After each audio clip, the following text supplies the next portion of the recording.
Love Zone Marriage 7. Creating Mental Safety in Marriage. Changing Thoughts to Be Your Best by Sharella. Hi, this is me, Sharella, mother of 4 and wife of 25 plus years. This class, Creating Mental Safety in Marriage, is part of the Love Zone Marriage 12-class course about strengthening your relationship with self, spouse, and God. Many people live with unsafe or defensive thoughts and don't even know it, or can't realize how life could improve by the skill of changing your thoughts for a more healthy mindset. So how can you unstick unhealthy thoughts, thinking in a more inspiring way? I believe God wants our happiness, not to be stuck in feelings of inadequacy and defensiveness. In this course, you will clarify through an assessment whether trauma or mental unsafety is holding you back. You will learn to implement daily thoughts reprocessing, apply the ESITA, ESITA model regularly to flesh out emotions, situations, and thoughts, learn internal family systems, IFS processing, integrate the love pyramid, helping spouses show up better in loving and serving, discovering how to find personal answers in the heart, and internalizing sense of self in marriage. Let's start off talking about squirrels. Living with thoughts of unsafety, undefensiveness, and trauma can be much like living as a squirrel. When a person offers bread on their hand for a squirrel, the squirrel will approach tentatively and may eventually accept the offering. With any sudden movements from the person, that squirrel scampers away only to need its loved one over again with continued patience and gentleness. Let's look at 3 signs you have mental unsafety and how it affects you just like the squirrel. 1. You feel the hand that feeds you will grasp at you, forcing you to run and hide repeatedly, like in the past. You realize it's unrealistic to be skittish, but the primal response section of the brain acts before your mind makes sense of your fear. Though you may want to reach out for the goods, your fear overrides and pushes away the very love you need. 2. You feel your best option for safety is isolating. Again, the brain does what it knows best, even if that means protecting you by keeping you deep in the dark forest, away from those who may help and love you. 3. You feel exhausted from the many half attempts to get what you need, but never find. It takes effort to hold on to feelings of safety and security that don't satisfy, especially mentally and emotionally, leaving little for you and your spouse for building hope and happiness together. Now imagine that cute little squirrel, you, climbing up on the fleshy hand, nibbling the crust as you curiously shift your beady eyes. You're okay where you are and accept the warmth of calmness and peace. That's what can happen for you with rewiring your thoughts through the methods we'll talk about in this course. I've been an ardent student of personal development. I delight in my role as teacher and mentor. I've learned a strange concept over the years as I've dabbled in piano tuning my grand piano, which can be a very gratifying hobby. I call this concept extreme dissonance. This is the place where 2 strings on one note are extremely close to being tuned to the same frequency, but not quite. It sounds horribly wobbly, ironically worse than 2 strings that are tuned even farther apart. Here I am with my baby, grand. Many of the topics in this course have reminded me of this same extreme dissonance. You try to fix something in your mind or relationships, and it feels horribly wobbly, practically undoable. But that's when I remember, you're almost there. Note when you have this incongruous feeling and know that your solution is the slightest tuning away. Squirrel Challenge. Write for 7 minutes. What would it take to open yourself up to receiving love and help from others? What can you identify in yourself related to 1. Skittishness, running, 2. Isolatedness, avoidance, or 3. Exhaustion, stuckedness? As you go through this course, determine how they may be related to a lack of physical, mental, or emotional safety and undefensiveness. Section 1. ESITA, pot or pipe. Let's first talk about shame. Shame is ever so difficult to detect. Shame is the difference between I did something bad versus I am something bad, the latter being the description of shame. Brené Brown says, shame is the warm feeling that washes over us, making us feel small, flawed, and never good enough. How do you detect this elusive shame?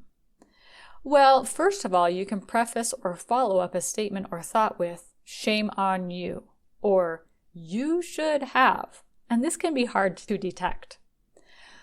Here's another statement, shame on you, you should have said something more appropriate. And this becomes a personal, continuing flaw, like you just can't get over it. Shame is huge in trauma and addiction because it keeps us stuck, looping back around to unhealthy ways to manage ourselves. We'll talk more about that in section 4. Basically, shame is based on shoulds. You should do this, you should have done something better.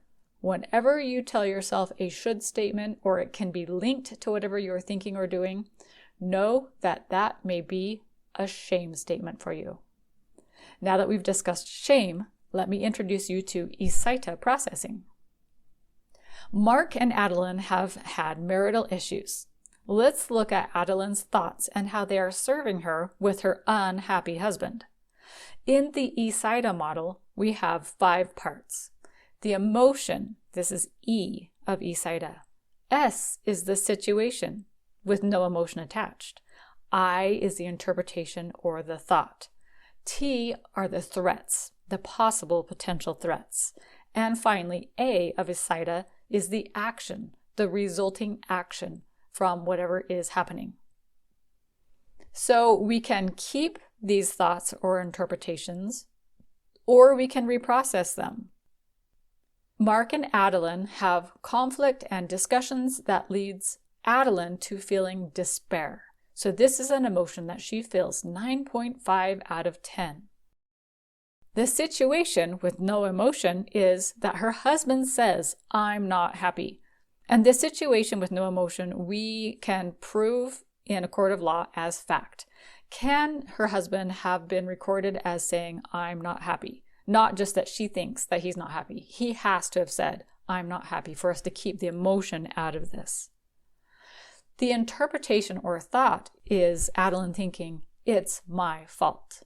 Now she can either keep this thought and let it simmer and stay stuck in the pot, or she can reprocess it. So let's go down to the possible threats of this continuing thought. She might think, he will fail because I am failing him. I'll fail because I'm doing things wrong. And he'll leave. The potential thought is that he will leave. And this is what Adeline does not want, him leaving the marriage. The worst case in her mind is that if he leaves, she takes the children with her and they are homeless. So now the action resulting from her thought of it's my fault is that she is enabling. She lets him do whatever he wants to because he's supposed to be happy and she needs to make that for him. She's controlling because she has to be able to help him be happy. And then she's enmeshed, just trying to do whatever she can to create his happiness. The best case freedom would be from her not having to be enabling, controlling, and enmeshed. But we take that through the pipe and we decide what changes we need and movement to a new possible outcome. So let's see what we can now make of this after we have reprocessed and reevaluated, and we come back to the model again. And let's say Adeline says her greatest emotion that she wants is freedom, and she wants that at a 9 out of 10 rating. So then the situation still stays the same. Her husband still says he's not happy. Her interpretation or thought has changed to too bad, instead of her thinking it's her responsibility to enable and control him and make things better. She instead has the new thought of too bad. Then the threats of her saying too bad is that it's his responsibility to take care of whatever he needs to, that she stays happy because she's not worried about controlling him and making him happy, and she realizes that she has got choices. So she likes these scenarios, and the worst case here is that he leaves. Okay, so before she was abandoned, in this situation, he leaves, and she's able to still be okay. She can still be happy. So the action resulting if he leaves is that she would move on, she would find help, she would find self-care. And the best case scenario is that she has her freedom. It's all based upon the thoughts that you want to have. And also it can be starting with the action. So your action may be, I take care of myself, I find help, I move on. And then she's able to have the freedom because she starts at the correct action. This is a whole reprocessing of your thoughts so that they're not working against you. Did you know that we can change our thoughts? We're not stuck with our upbringing or our programming or environment or all these other ways the authorities said we were forever stuck. That's the beauty of neuroplasticity. We can change our thoughts. Our thoughts are ever changing all throughout this life. This is good news if you don't like what's in your mind. From The Body Keeps the Score by Bessel van der Kolk. Quote, "The brain works in a use-dependent manner. Neuroplasticity supports that neurons that fire together wire together. When a circuit fires repeatedly, it can become a default setting, the response most likely to occur." Unquote. It's like how we have a deer trail that starts out as just this simple little trail through the forest. And the deer and the wildlife pass through it enough that it then becomes a little lane. A lane that has two-way small traffic. And then we have cars starting to go over this area. And then we start to have it be an actual dirt road, which then becomes a paved road, a two-way road, and then it becomes a highway, and then a freeway, superhighway. From deer trail to superhighway is the way our thoughts go. They begin as this little deer trail and eventually become a superhighway. Our thoughts can become rutted, paved, and prominent in the way that we continue to think. We can change that though. If you feel safe and loved, your brain becomes specialized in exploration, play, and cooperation.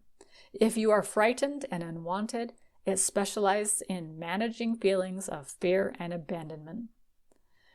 Changing our thoughts is based on our consciousness. The subconscious is what's happening below the conscious. The conscious is not very much of what shows up. The subconscious is that big iceberg below the water that is actually what's going on with the people, words, feelings, and doings that repeatedly happen to us. So personally, I think back to various struggles I've had in my marriage, and I am so glad I've learned to change my thoughts. We still struggle, we still grow, but when I think about this kind man who truly loves me and wants my best, I feel so dang lucky and blessed to be married to him, and know it is only going to get better because I can change my thoughts. Well, go ahead and try the ESITA processing for any situations that you have that you want to change your thoughts about. Here is a model for you to be able to do that on your own. Key concepts of section 1. 1. Our thoughts and emotions are entirely under our control. Once we realize this, we can change thoughts for our very best interest as well as those around us. 2. Subconscious thoughts set the framework of our conscious reactions. Choose carefully what you allow in the subconscious mind. And 3. Shame and blame don't serve us, but knowing our thoughts can change sets us on a course of rediscovery. 2. Trauma. Types, signs, and assessment. Before you ignore trauma in your life and skip forward, I'd like you to take into consideration a few trauma stories. We have Lucy, age 8, who is traumatized by her pet donkey dying. Her donkey was her best friend. She has depression for the next year. She has no idea that this is going to be such a big deal to her, but as she grows into adulthood, she realizes that depression is always going to be something that she deals with. Amanda marries a man knowing he has his addictions and doesn't realize the implications until years down the road when she's become an enabler to his addictions. And they say about trauma, it's either the first or the worst, and it sticks with you. We have the little t trauma. These are meddlesome, but there. Then we have the big T trauma. And this is things for which you will most likely need therapy or help from outside of you. Here are 5 signs of untreated trauma by Irene Lyon, who is a trauma researcher and specialist. 1, you have resistance, feeling stuck and unmotivated, procrastinating. 2, you eat healthily but are still unwell despite traditional or alternative methods. You have digestive troubles. 3, you have anxiety and fear, unexplained panic attacks. In the body, butterflies to agitation to tightness of chest, throat, and jaw. Or you have not much feeling in the body at all. 4, chronic physical and mental health conditions, autoimmune problems, chronic fatigue, insomnia, migraines, low energy, being told it's all in your head. And 5, the 5th sign of untreated trauma, being caught in a cycle of toxic relationships and self-sabotage, not knowing how to change things, not knowing how to set clear boundaries, disconnected from gut instinct, unable to express oneself or push ahead with goals, unable to advocate for oneself. Are any of these familiar? In my studies on trauma, I found there can be crock pot or grill trauma. We mostly think of trauma as grill trauma, this big thing that happens when we are scarred. But crock pot trauma happens after stewing a long amount of time, with no hope for it stopping or changing, which can actually be more damaging in the long run. Relational trauma that isn't dealt with can simmer along for years, nothing getting better, and be difficult to overcome once healthier autonomy and differentiation is desired or demanded. Prolonged relational trauma, crockpot style, mindset differences are as follows. Obsessions, coping methods, anxiety, numb emotions, feelings of rejection, extreme, narrow, logical thinking, and shame. With trauma, as you look at this image on the right side, it's more narrow, and you see little opening for you to be able to do anything more than what you were doing. As we go to the left on this diagram, the healthy mind gets bigger and more expansive and is more moderate, calm, forgiving, with available options, being playful, accepting, and progressive. Can you feel the difference between those? That crock pot that just keeps simmering stays tight. That lid is just pushed down and everything just continues to slowly boil along. So, let's do a little experiment here. What is the first thing that comes to your mind that has been disturbing you? Maybe some kind of an altercation, some kind of a repeated pattern, something that has been bothering you, either short term or it can be long term as well. So whatever's coming forward, go with it. It's presenting at the top of your consciousness, so it needs air. If you need to, go ahead and write down your scores in the following little quiz that we take so that you can record your score at the end. So we are going to go through a few questions here, and I want you to write down your score. So this is a trauma symptoms assessment, and it is informal. So don't base it too largely on whatever you're going to do in your future. So you're going to answer with 1, never, 2, occasionally or rarely, 3, about half the time, 4, more often than not, and 5, always. So think about the thing that you thought up that is a disturbance in your life. So A is fear and questions of safety. You feel violated or defensive regarding this disturbance. Remember, 1 is never, 5 is always. Report your score out of 5. B, reliving the event or experience. 5 is always, 1 is never. C, avoidance of the person, place, or thing. Note your score out of 5. D, negative self-evaluation and mood regarding this thing, like not good enough and shame. Is it never at 1? Is it 3 about half the time? 4 more often than not? E, emotional arousal.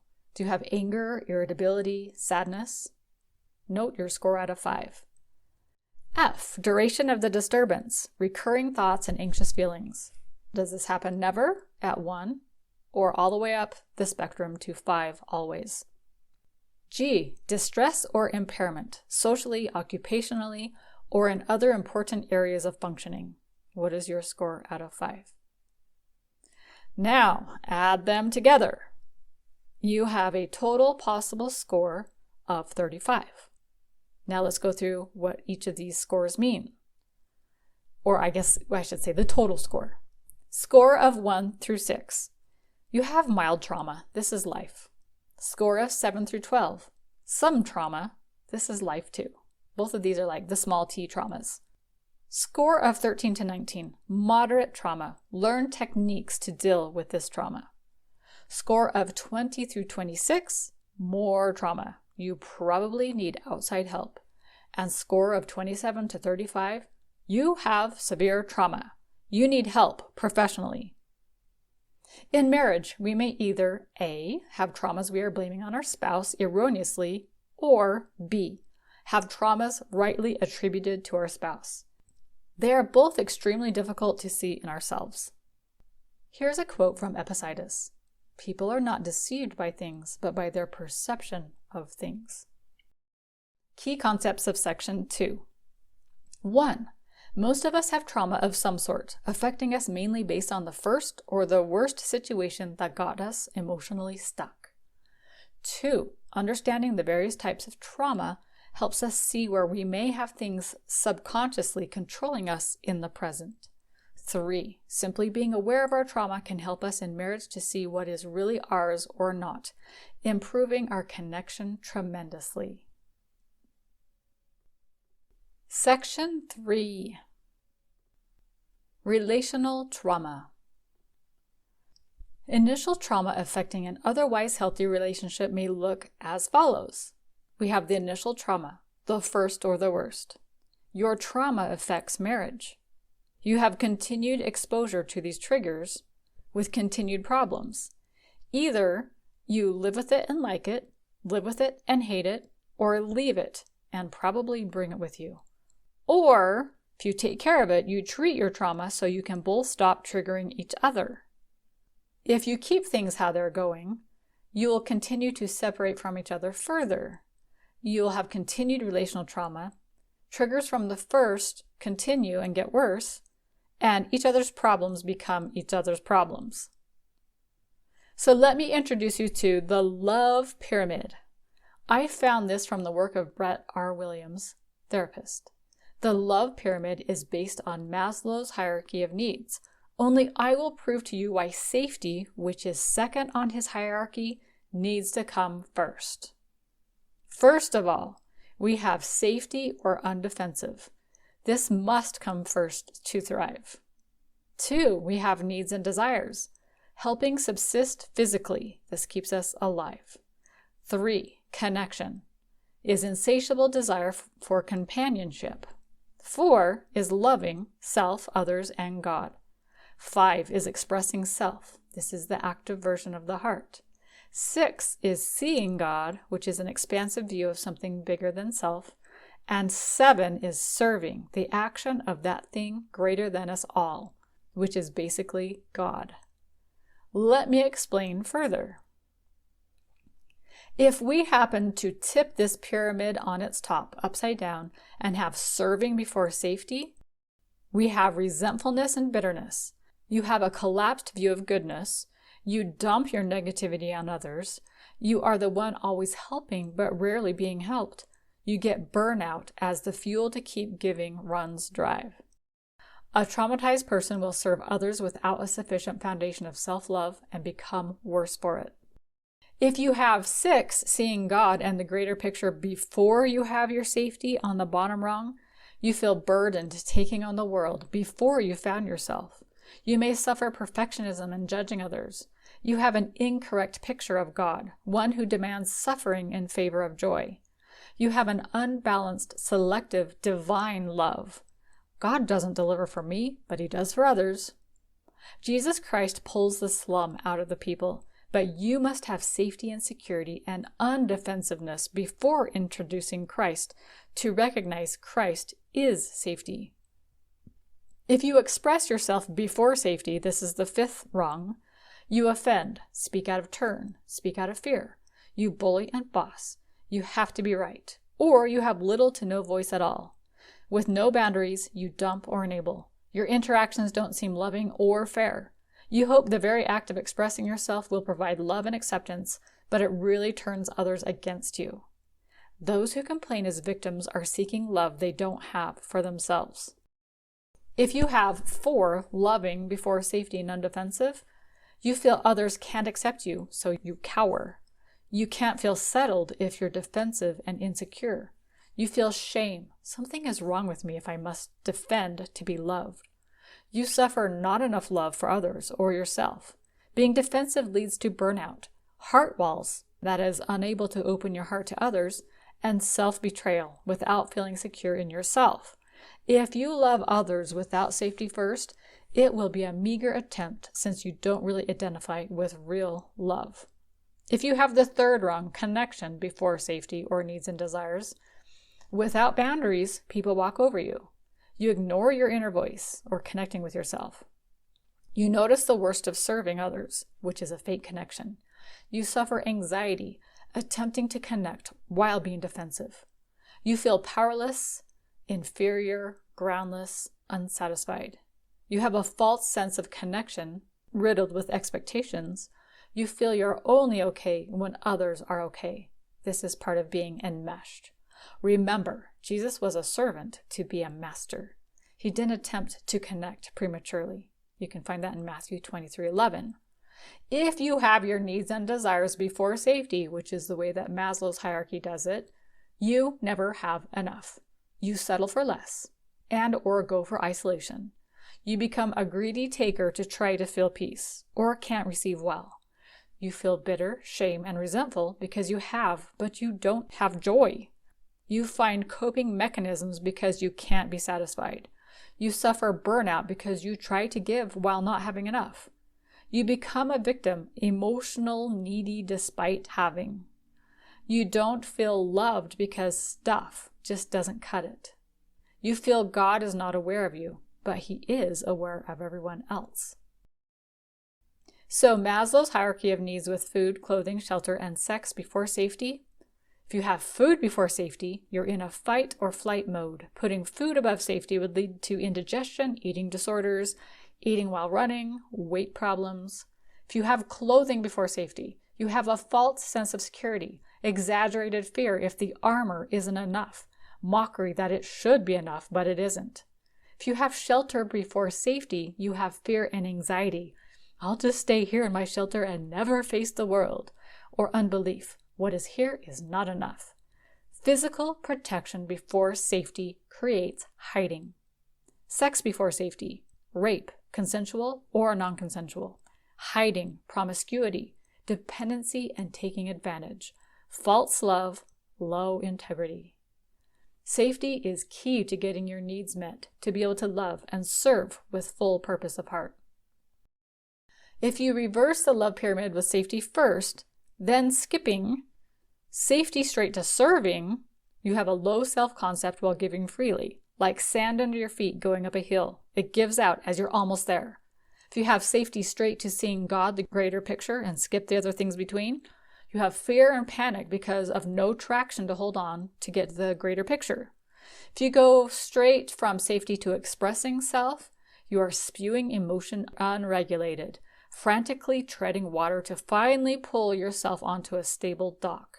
If you go safety straight to loving others as self, you're unable to receive because of possible lashback, bad relationships with unbalanced give and take, bad boundaries with a superior person to hold you up. And if you go straight from safety straight to connection and support, You have rash decisions, egotism, leading others irrationally, sensationalism, and ultra-sensitivity.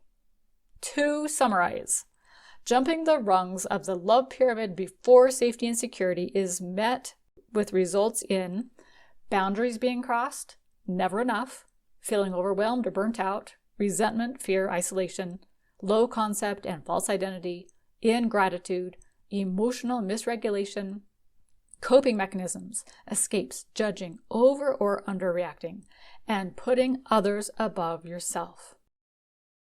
As you look at this love pyramid, where are you on the love pyramid? Marriage is all about safety, security, defenselessness, and the capacity of being known. Key concepts of Section 3. 1. Understanding the love pyramid order helps us in life and relationships to establish safety and undefensiveness first, and love when a solid foundation is attained. 2. Serving in marriage is a top of the pyramid action, not to misallocate prematurely if you want the benefits of it. And 3. When loving is seen as attention freely given without expectation, the give and take we've defined marriage by takes new form in giving up expectation and loving unconditionally. Section 4. Getting into the heart. In Section 4, we'll talk about addiction as a human tendency, the addiction-trauma connection, and foundational heart skills. I once attended a dinner with a group of women. Halfway through the meal, I found myself shocked at the ladies around me. They were very quick to judge those in their life with addictions and compulsive issues, but they simply didn't see it in themselves. I heard all around me, "This flavored water is nice, but do you have any energy drinks to go with this meal?" Or, "Shall we go for a Diet Coke run?" Or I heard myself asking, "Where's the chocolate? Gotta have my chocolate." We so easily judge others for their coping mechanisms and obsessions in how they handle life, but we fail to see it in ourselves. We blame others for their unhealthy addictions, but what could we not go without? So answer that question. What could you not go without? Beyond your expected food, clothing, shelter, and other basics of life. You can, in fact, survive without caffeine, sugar, a shopping high, sex, and other things we take for granted in our abundant living. Yet these things mask truly living. Which is why I caution you to not minimize the effects of trauma on us all, because it is the human condition generally to find ways to soothe ourselves outside ourselves. Addictions and coping techniques. Experts conclude why we go beyond our value systems for external soothers. First, we lack accountability to ourselves and to others. We aren't accountable for our thoughts, which lead to emotions, which lead to actions, and then we blame others for our results, unaccountable. Secondly, we lack the ability to connect. As Stan Tatkin, developer of a psychobiological approach to couple therapy, claims, we are wired for love. We need connection. Yet in a world that celebrates immediate pleasures, self-sufficiency, and anxiety-producing ways of life, it's more difficult to have the energy, desire, and assertion needed to make those integral connections. So we succumb to mind-numbing habits of all sorts that make life livable in our secret, and sometimes not so secret, ways. I'm going to add a third reason we default to external soothers the experts generally don't acknowledge.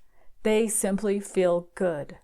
They allow us those little hits of dopamine found easily on our own. So why would we not be accountable by taking these things into our own hands and doing what we know will produce that pleasure we seek?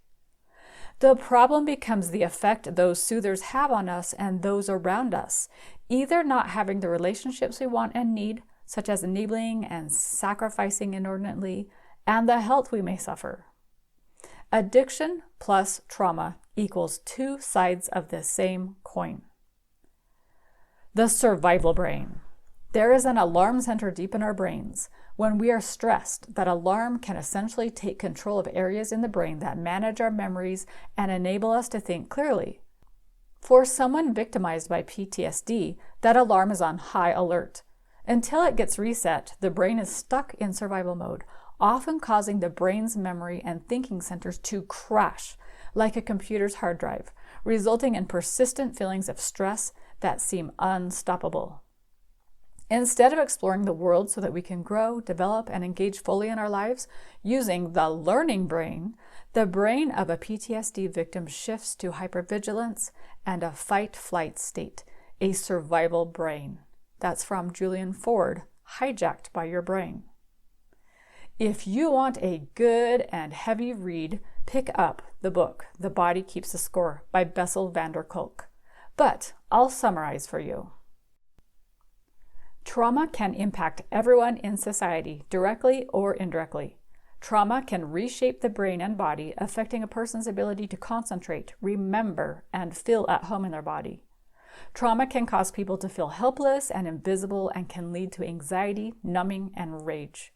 Trauma can impact a person's relationships, sense of purpose, and sense of self. Healing from trauma is a process that involves actively participating in one's own healing.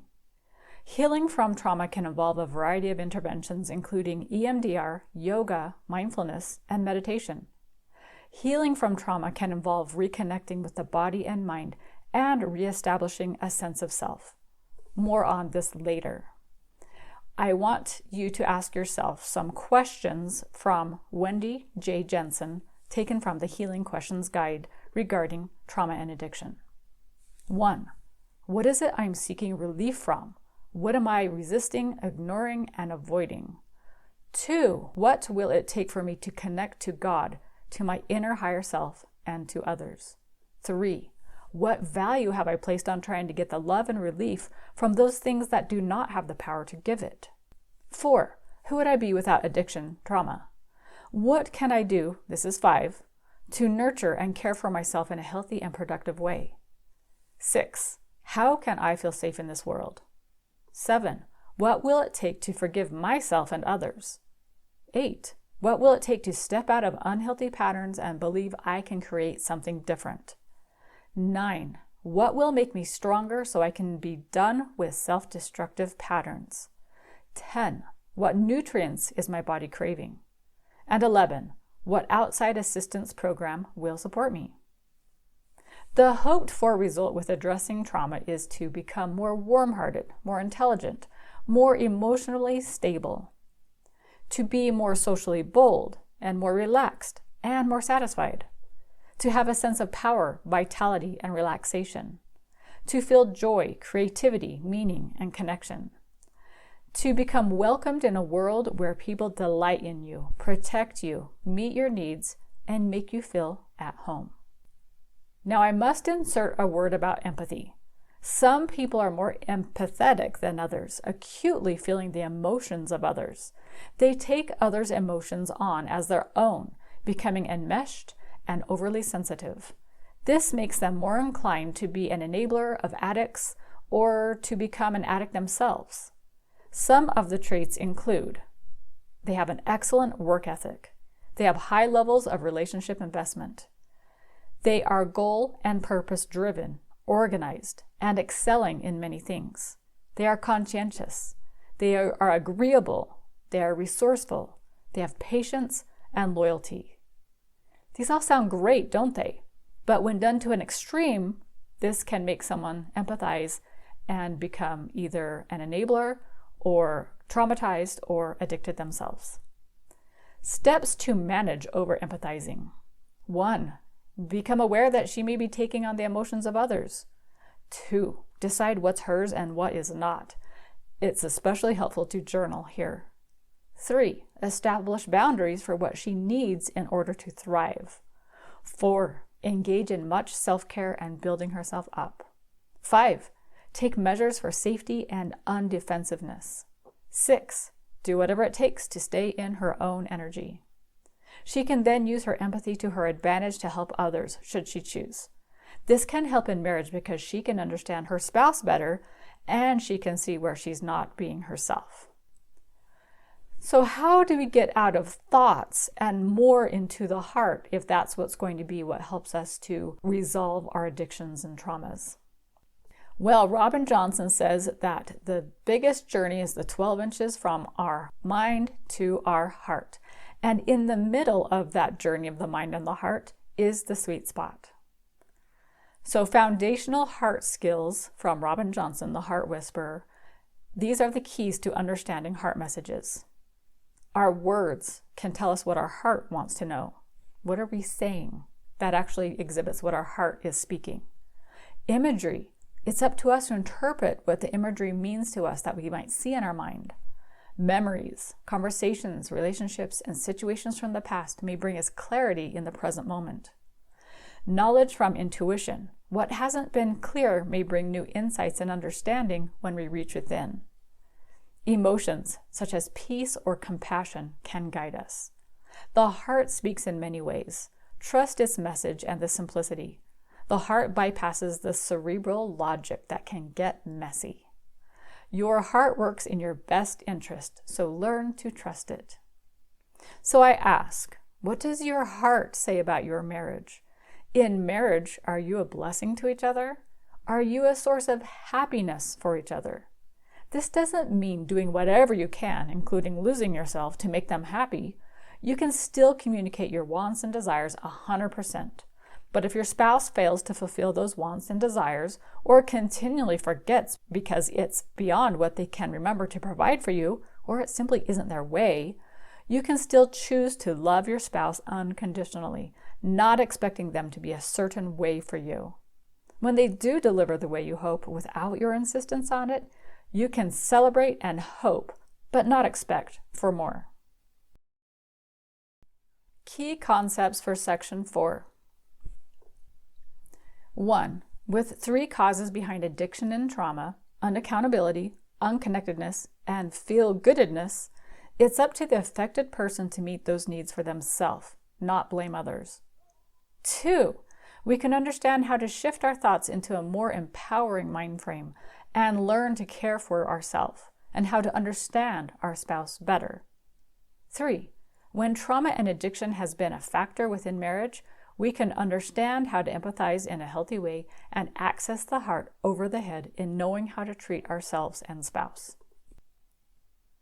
Section 5. Healing trauma. Agency in trauma. When in trauma, you can feel like you have no choices but to fight, flee, freeze, or fawn. You might hear others tell you, you always have a choice.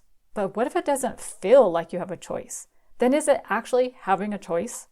If someone says, you can choose the blue or the red, could you have the option to choose purple? If you feel you haven't had choices in your experiences in life, trauma and addiction seem to steal your power to even know you have a choice. Give yourself some grace that the survival instincts in your overwhelming situations overran the possibility to choose. And that was okay then, but you really do have a choice. Remember, with trauma and addiction, you have to feel it to heal it. What is shareable is bearable. What we resist persists. What holds your attention holds you. So let's build your trauma recovery house. And the first foundation of this house, the very first part, is the awareness that I'm not emotionally well. And I would say this is probably the hardest thing, is just being aware in the first place. The next portion of this house, kind of another foundational layer, is accountability and responsibility to yourself. That you will manage things in your life and not depend on others solely. The next step is understanding the effect of trauma on the family and why you might want to do something about your trauma. The door of this house. Who am I? Why does that even matter? So more of a sense of self. Also, here's a window, detaching with love as needed to find myself. Sometimes to be able to give yourself that love, you need to detach with love so that you can find yourself. The next window, autonomy, dependency, and boundaries. That is really taking care of yourself. The next window, this is a little circular window. Christ-like behaviors not working for me. So let's talk about that for a second. Christ-like behaviors might be ways we interpret to give others more than we should, especially without adequately receiving. It might be to forgive in an unbalanced way, with you always as the forgiver and one in need of forgiveness. Other seemingly Christ-like behaviors might be that you turn the other cheek when you should instead stand strong and hold to boundaries? Are your attitudes really Christ-like? You may erroneously interpret Christ-like as being long-suffering or martyrdom. Is it sacrificing or suffering? Is it being kind or avoiding truth? Is it peacekeeping or people-pleasing? Is it patience or continual tolerance? Is it responsible or rescuing? Is it mourning or victimizing? Is it connecting or unhealthily bonding? On to the next portion of our house.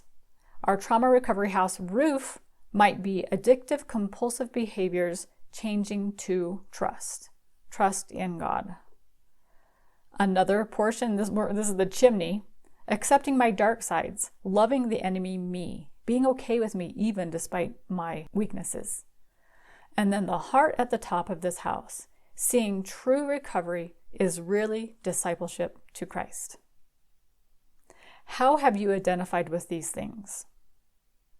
Cameron Staley, PhD, an ACT, Acceptance Commitment Therapy expert, says about trauma and addiction that it is a recipe for disaster.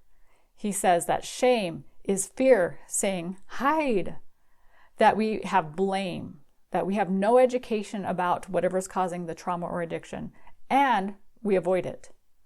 We also don't know how to soothe our own emotions. The ACT model includes contact with the present moment. This is focusing on the here and now rather than dwelling on the unchangeable past or the possible future. We have values, having a clear understanding of what it is that you want your life to be about, direction rather than goals.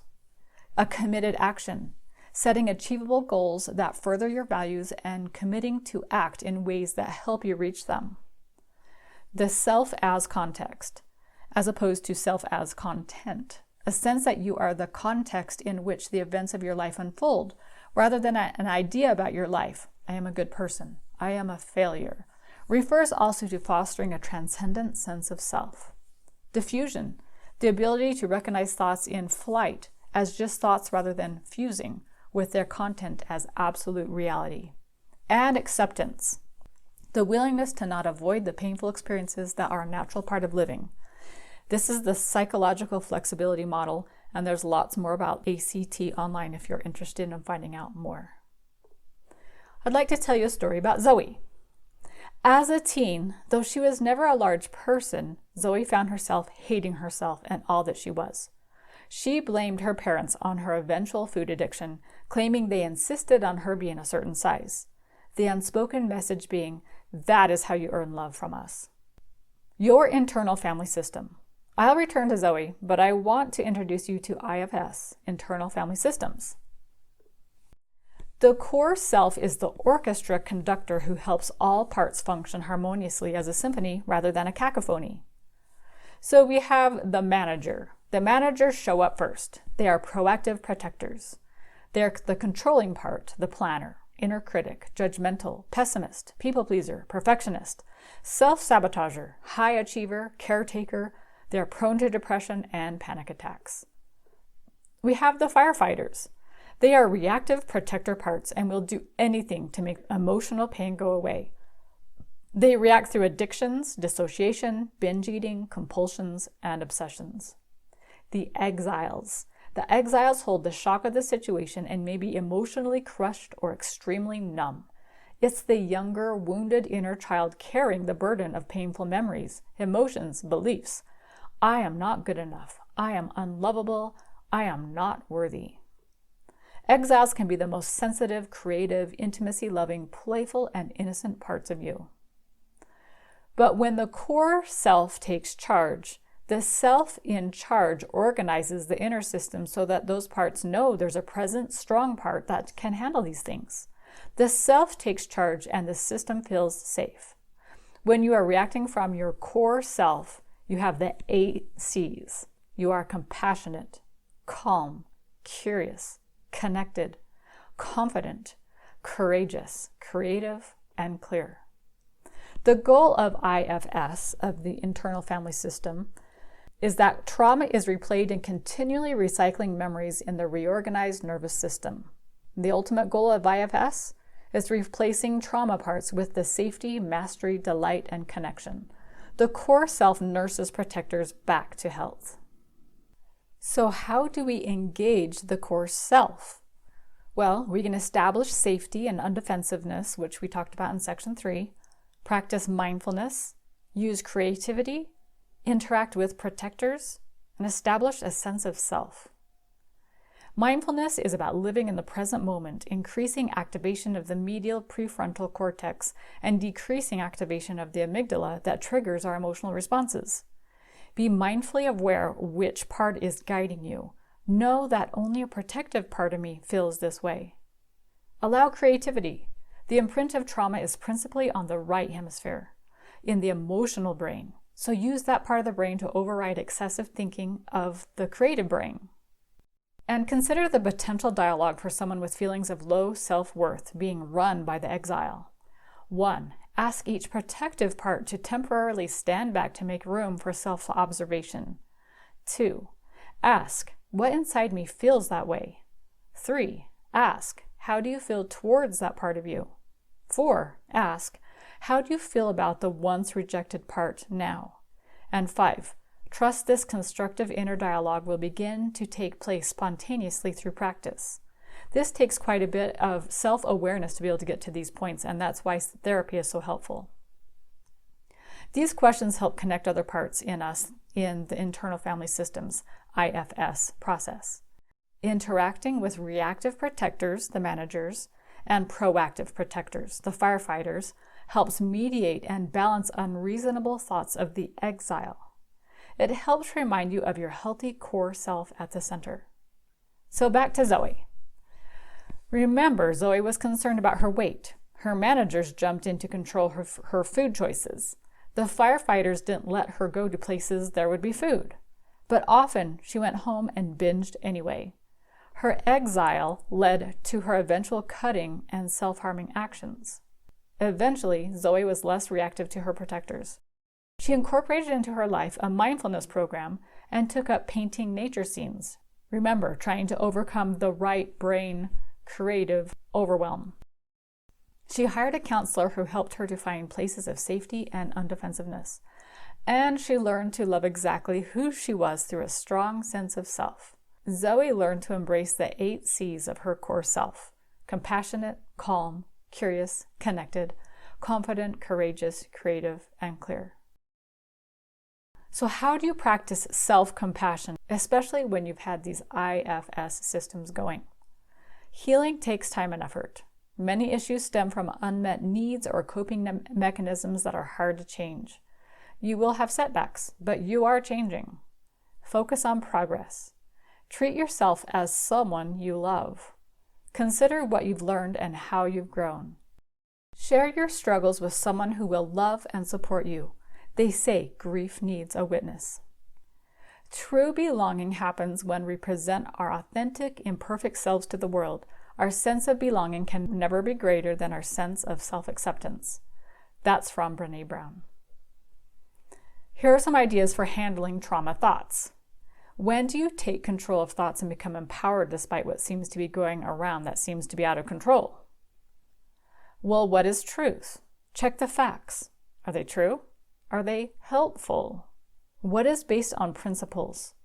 How can outside sources help? Key concepts of Section 5. 1.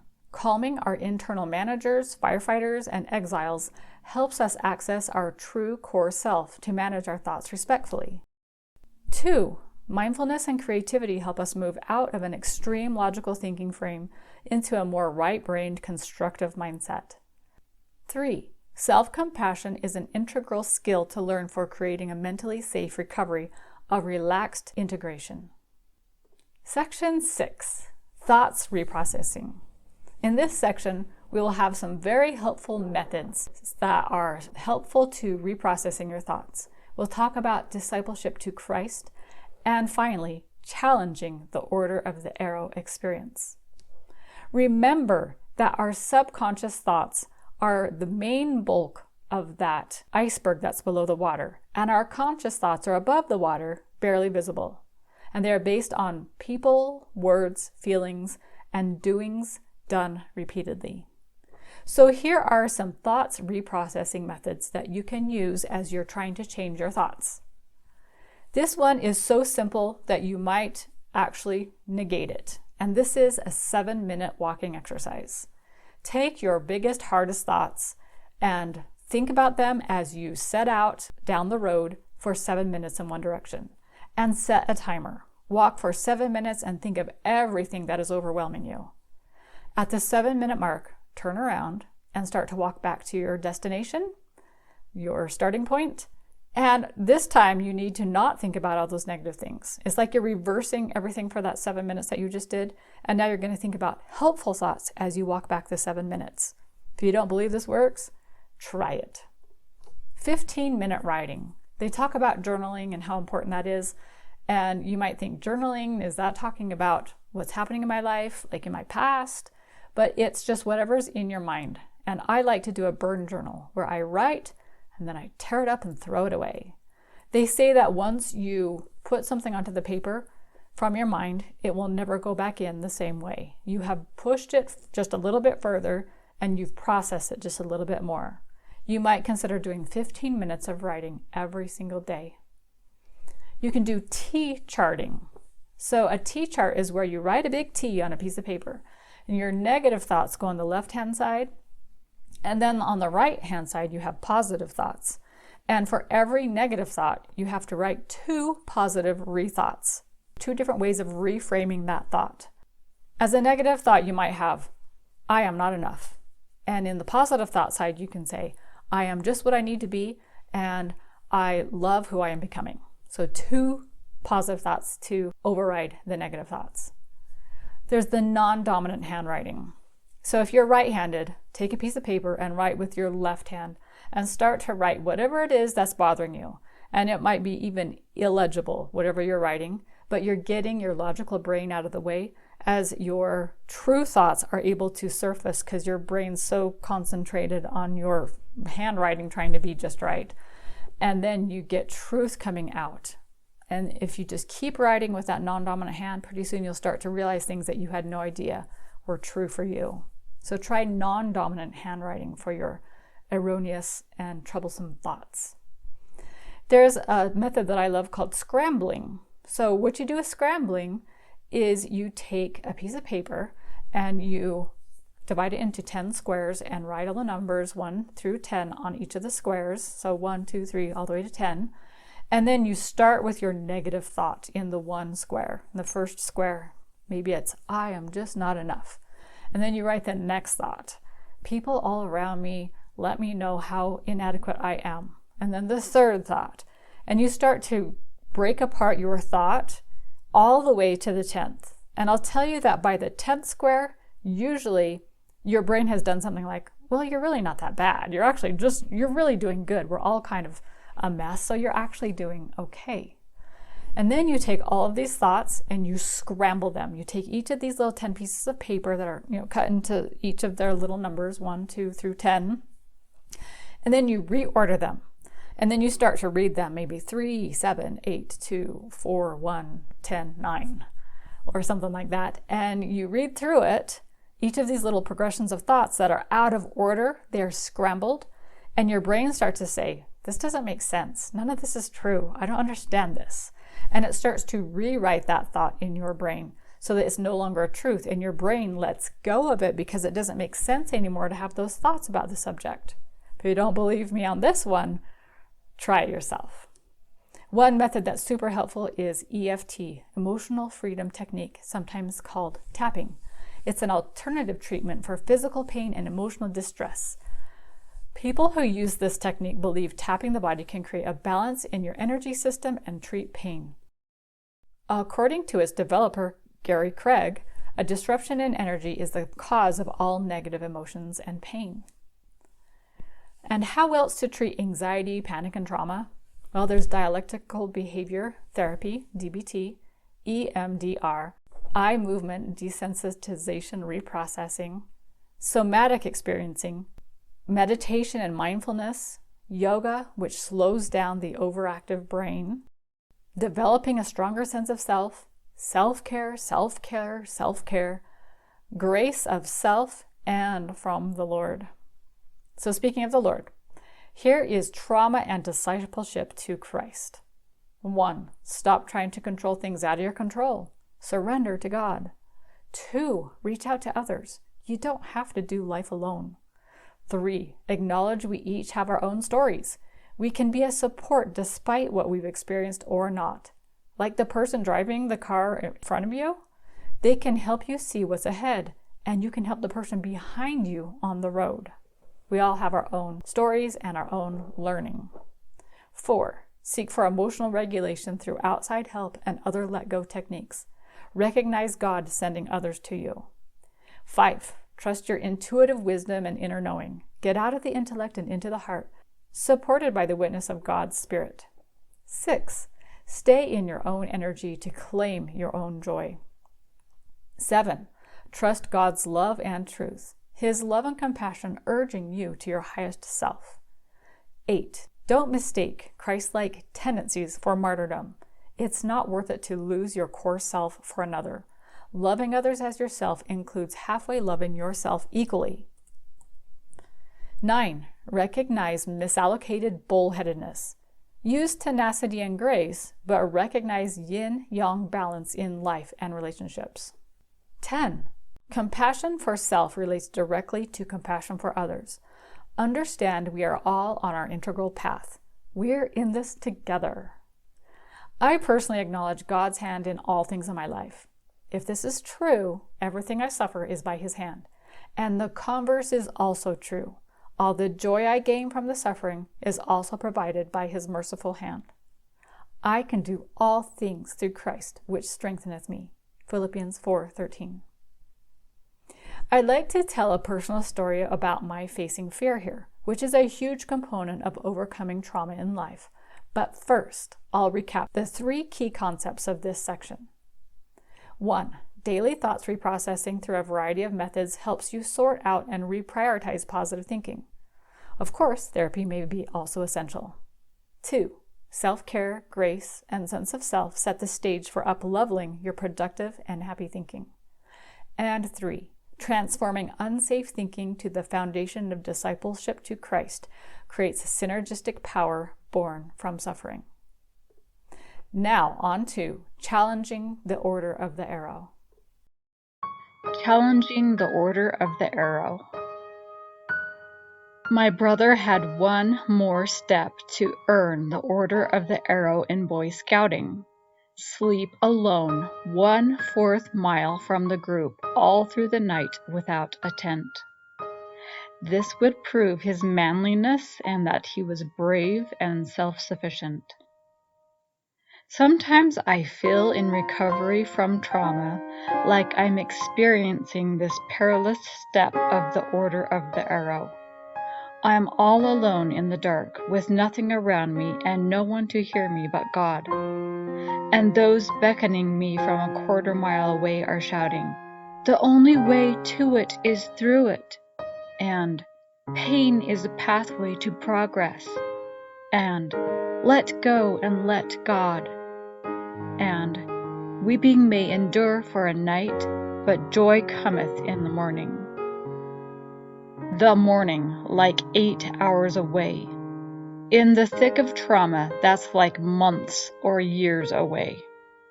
Just hang on. It's only rabbit footsteps you're hearing around you. And the wolves are farther away than you imagine. Just hang on. They allow me a flashlight, the light of Christ, which ultimately I learned to use from the inside out. So here I am in the dark. I don't sleep well through this night.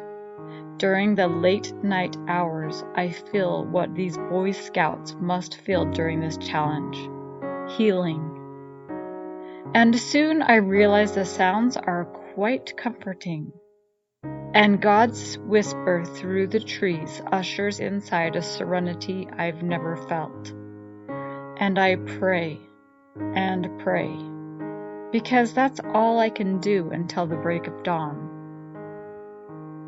Morning peaks, and once out of the forest, I see life like I never did before.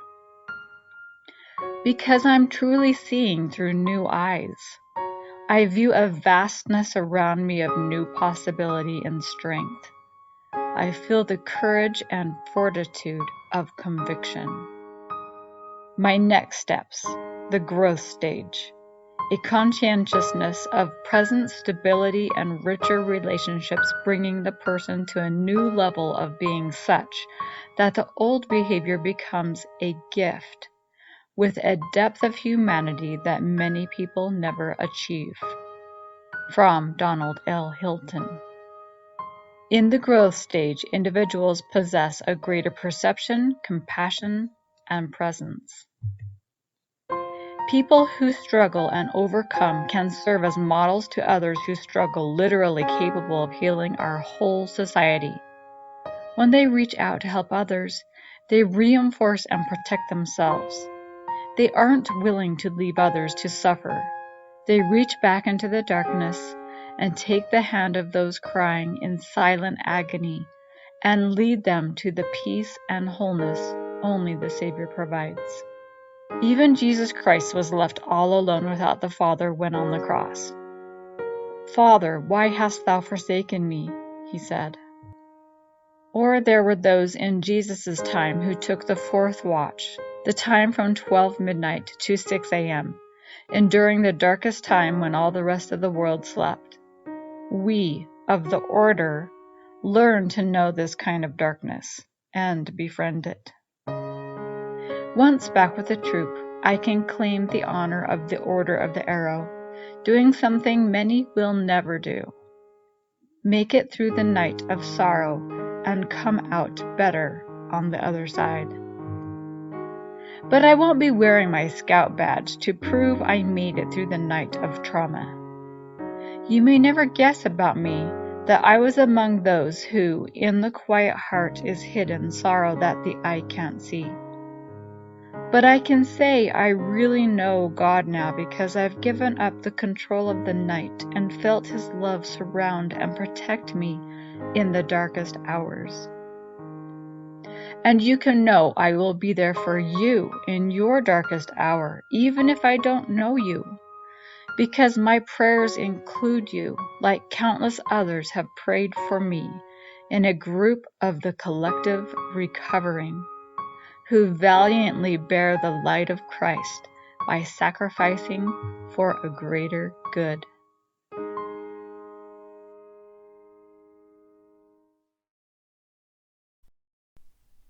Conclusion. A big key to changing your thoughts is your sense of self. You know where you start and end. Your worth and value is absolute and unchanging. You know what you like, what makes you tick, and who you like to be with. Present-mindedness, what's happening now, is right. Your past does not define you. It refines you. You have things to offer the world. Being enough or not isn't the issue. It's knowing you can do what you set your mind to because of self-love and rising above inevitable setbacks. You are graceful and compassionate to yourself. You are okay with yourself amid the ups and downs. You see your faults as strengths serving you in some way. A sense of contribution outside yourself leads to a sense of self inside. You have faith that what you do makes a difference somewhere, and if it's not forthcoming, you're okay with that anyway. Understanding divine heritage and that you are worth what Christ did and does for you. You stop taking credit or blame and expect miracles beyond you. Centered is light, spirit, power, and certainty that makes up your true spirit. A sense of self regarding others. Uniqueness and character is something you and everyone has. Sense of community is how we are all the same in some way. You know others aren't their best selves at all times. Neither are you. You can love others like yourself and accept both, despite flaws. You respect others and expect the same in return. You know what others think of you is their own business. You look for that divine spark in everyone around. And everyone around you is made of light. And so are you. Here is a challenge for you. Choose something from the sense of self list that you'd like to work on. Find that answer to how to accomplish that piece of a sense of self throughout your reflecting on what you've learned in this class. One of the greatest tragedies in life is to lose your own sense of self and accept the version of you that is expected by everyone else. When your sense of self is no longer tied to thought, is no longer conceptual, there is a depth of feeling, of sensing, of compassion, of loving that was not there when you were trapped in mental concepts. You are that depth. Key concepts. Sense of self reminds you of your true core identity. Sense of self helps you not only with redefining your absolute worth and value, but helps you see others the same, especially in marriage. And 3, sense of self helps you pull away from struggles and reach outside yourself to the divinity in all around you. I hope for your very best as you change your thoughts for mental safety in marriage.